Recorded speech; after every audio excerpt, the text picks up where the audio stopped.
Dear parents, I hope आप सब लोग खैरियत से होंगे। आज हम डिस्कस करेंगे असिस्टेंट डायरेक्टर एमओडी का syllabus.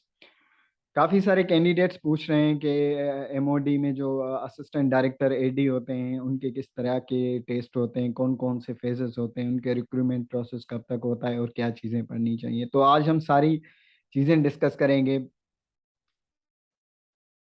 Basically ministry of defence में आप अप्लाई कर सकते हैं, उनकी रजिस्ट्रेशन ओपन हो चुकी है। ये उनकी ऑफिशियल वेबसाइट है जिसमें आप देख सकते हैं कि advertisement for BPS 1 to 17 post has been published in newspaper across on 21 August 2022।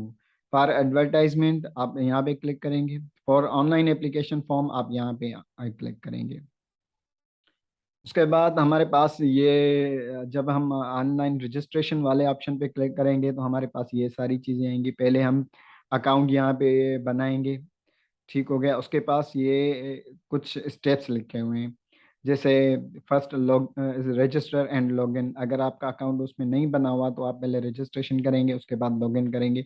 Fill the application form, हमारे पास एक सिंपल फॉर्म आएगा जिसमें हमें हमारे जो इंफॉर्मेशन है वो उसमें ऐड करनी होगी।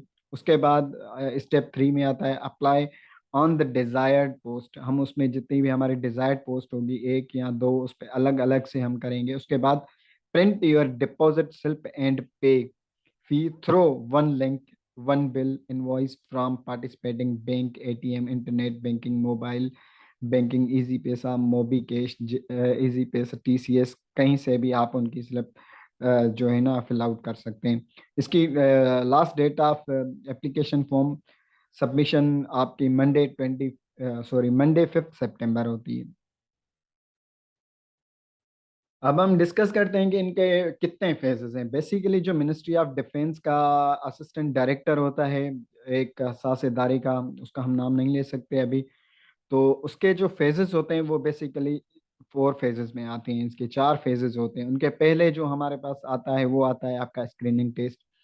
स्क्रीनिंग टेस्ट में हमें इंग्लिश होती है, इंग्लिश में रीडिंग कंप्रीहेंशन देते हैं, सेंटेंस करेक्शन देते हैं, वर्ड एनालॉजी देते हैं, प्रेपोजिशन देते हैं, बेसिक अर्थमेटिक देते हैं, word affairs, current Pakistan affairs. उसके बाद करंट अफेयर्स भी आता है, इस्लामिक स्टडीज आता है, पब्लिक एडमिनिस्ट्रेशन आता है, इंटरनेशनल रिलेशंस आता है, international law, sociology, criminology, psychology. Total आपके इसमें जो एमसीक्यूज होते हैं वो होते हैं 200। और आपसे हर एक चीज़, बेसिकली आप अगर सीएसएस एंड पीएमएस की तैयारी की है तो ये एमसीक्यूज आपने कहीं ना कहीं से पढ़े होंगे। जनरली आते हैं, जेनेरिक आते हैं, साइकोलॉजी, क्रिमिनोलॉजी, सोशोलॉजी में देख, जैसे कि सोशोलॉजी में, क्रिमिनोलॉजी में society, causes of crime and controlling crime, ये चीज़ें। इंटरनेशनल लॉ में आपसे स्टेट की डेफिनेशन, लॉ ऑफ एक्सटॉर्शन जैसे हो गया, इस तरीके के एक्स्ट्राडिक्शन लॉ ये पूछते हैं। इंटरनेशनल रिलेशंस में जो भी अभी वर्ल्ड इश्यूज चल रहे हैं वो हमसे पूछते हैं। पब्लिक एडमिनिस्ट्रेशंस में हमें पूछते हैं। इस्लामिक स्टडीज़ एंड हिस्ट्री से एमसीक्यूज आते हैं। तो ओवरऑल ये सारी चीज़ें आती हैं। और इंग्लिश एंड आप बेसिक अर्थमेटिक को वेटेज ऑलमोस्ट ज़्यादा दिया जाता है इसमें। पर इंग्लिश अगर आपने कम्पिटेटिव एग्जाम से के लिए प्रिपेयर की है जिसमें आपने प्रेसी एंड कंप्रीहेंशन पढ़ा है तो कंप्रीहेंशन तो हमारा ऑलरेडी वहाँ से हो जाता है। फर्दर हमें सेंटेंस करेक्शन, कंपाइलेशन हो गई, प्रपोजिशंस का यूज़, ये इसमें कॉमन चीज़ें आती हैं, हम ये कर लेंगे। और इन सेकेंड थिंग के इसकी result and passing criteria. Basically जितनी भी ये एमओडी में एडी होते हैं, इनकी जितनी भी सीट्स आती हैं वो, उनकी जो रिजल्ट आती है वो कभी अनाउंस नहीं होती।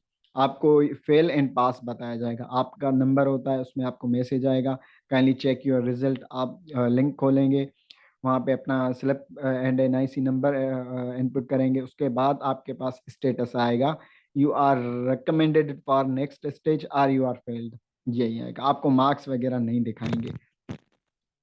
तो इसलिए एग्जैक्टली पता भी नहीं चल पाता इन चीज़ों की वजह से कि पासिंग क्राइटेरिया कितने पे होना चाहिए। अगर 200 मार्क्स है तो आपको 120, 160 यहाँ तक अगर आप जाएंगे तो आपको थोड़े बहुत चांसेस होंगे कि आपकी वहाँ पे सिलेक्शन आएगा। नहीं तो 150 प्लस करेंगे तो फिर तो आप टेंशन फ्री होके बैठ जाएंगे, 150 पे आपकी इजीली आ जाएंगी। उसके बाद अगर आपका स्क्रीनिंग टेस्ट क्लियर हो जाता है तो हमारे पास सेकेंड फेज आता है जो आता है डिस्क्रिप्टिव। डिस्क्रिप्टिव में बेसिकली दो पेपर होते हैं हमारे, एक होता है English essay and second current affairs. English essay में हमारे से 3 से 4 से 5 टॉपिक, ऑलमोस्ट 3 ही होते हैं। एसे लिखना होता है उसमें, हम वो 100 मार्क्स का आता है। उसके बाद सेकंड आता है करंट अफेयर्स, उसमें हमें 10 क्वेश्चन दिए जाते हैं, उसमें से 8 या 10 होते हैं, उसमें से हमें 5 अटेम्प्ट करने होते हैं। करंट अफेयर्स में जितने भी करंट इश्यूज आते हैं, इंटरनेशनल रिलेशंस आ गए, पाकिस्तान के internal external issues, security policies, इस चीज़ क्या होता है हमें। तो सेकंड चीज़ हमें ये होगी, ये भी हमारे हो जाते हैं तकरीबन 1 या 2 दिन में हो जाते हैं। उसके बाद जी थर्ड फेज आता है साइकोमेट्रिक टेस्ट। ये जैसे सीएसएस में होता है, दो 2 दिन तो सीएसएस वाले साइकोमेट्रिक होती है, पर एमओडी का 1 दिन का होता है। ये आपका रिटिंग फॉर्म में भी होता है, वर्बल फॉर्म में भी होता है, 1 दिन में होते हैं आपके साइकोमेट्रिक। अगर आप यहाँ से निकल गए, ये साइकोमेट्रिक जो होता है जैसे आईएसएसबी टाइप होते हैं वैसे पेपर होते हैं। अगर थर्ड फेज में भी आप सक्सेसफुल हो गए, तो आपका फोर्थ फेज आता है वाइवा एंड इंटरव्यू। सेम ही है, एक ही होता है। अब वाइवा में आपकी ओवरऑल चीज़ों को असेस करके आपको रिकमेंड कर दिया जाता है आपकी पोस्ट के लिए।